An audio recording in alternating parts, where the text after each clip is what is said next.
बेटियां घर छोड़ती हैं, घर वालों को नहीं। खिड़की के पास खड़ी सिमरन सोच रही थी, भाई दूज आने वाली है, पर इस बार ना तो माँ ने फ़ोन करके भैया के आने की बात कही और ना ही मुझे आने को बोला। ऐसा कैसे हो सकता है? हे भगवान, सब ठीक हो सब कुछ। अपनी सास से बोली, माँ जी मुझे बहुत डर लग रहा है, पता नहीं क्या हो गया, मुझे कैसे भूल गए इस बार। सास ने इजाज़त देते हुए कहा, कोई बात नहीं बेटा, तुम एक बार खुद जाकर देख आओ।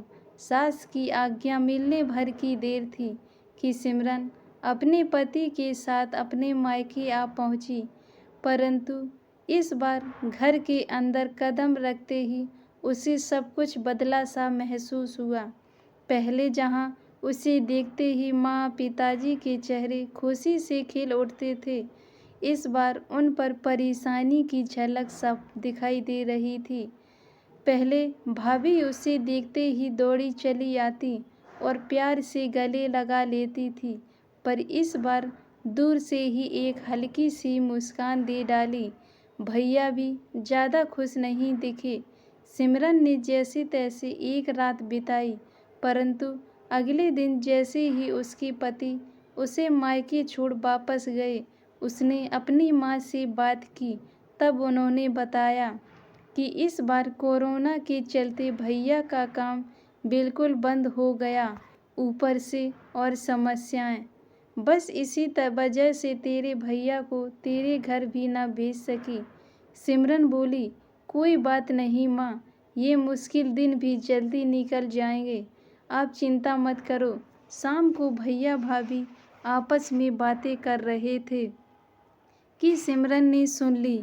भैया बोल रहे थे, पहले ही घर चलाना इतना मुश्किल हो रहा था, ऊपर से बेटे की कॉलेज की फीस, परसों भाई दूज है, सिमरन को भी कुछ देना पड़ेगा। भाभी बोली, कोई बात नहीं, आप चिंता ना करें, ये मेरी चूड़ियाँ बहुत पुरानी हो गई हैं, इन्हें बेचकर जो पैसे आएंगे उससे सिमरन दीदी को त्योहार का उपहार भी दे देंगे और कॉलेज की फीस भी भर देंगे।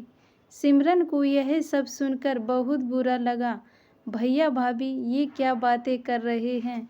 क्या मैं यहाँ उनको तंग करके कुछ लेने के लिए ही आती हूँ? वह अपने कमरे में आ गई।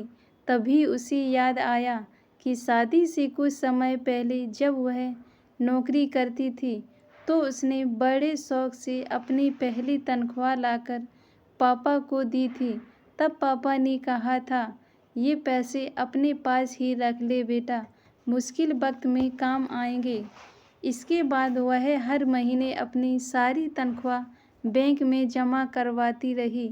शादी के बाद जब भी मायके आई तो माँ ने उसे पैसे निकलवाने को कहा, पर सिमरन हर बात कह देती कि अभी मुझे ज़रूरत नहीं, पर आज उन पैसों की उसके परिवार को ज़रूरत है।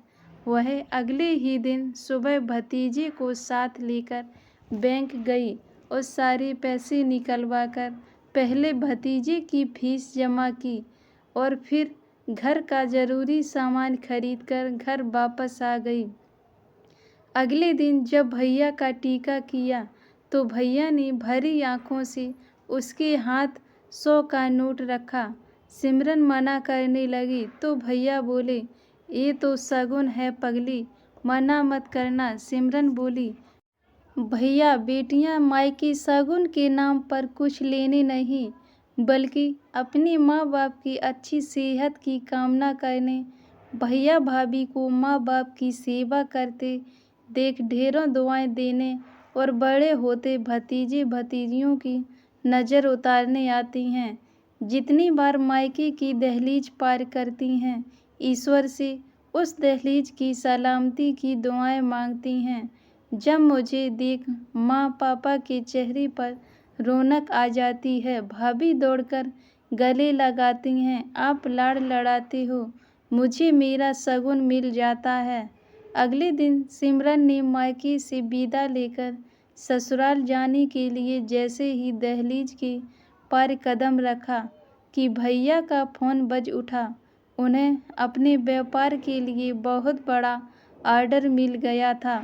वे सोचने लगे, सचमुच बहन बेटियां मायके कुछ लेने नहीं बल्कि अपनी बेशकीमती दुआएं देने आती हैं। जब वे घर की दहलीज पार कर अंदर आती हैं तो बरकत भी अपने आप भीतर चली आती है।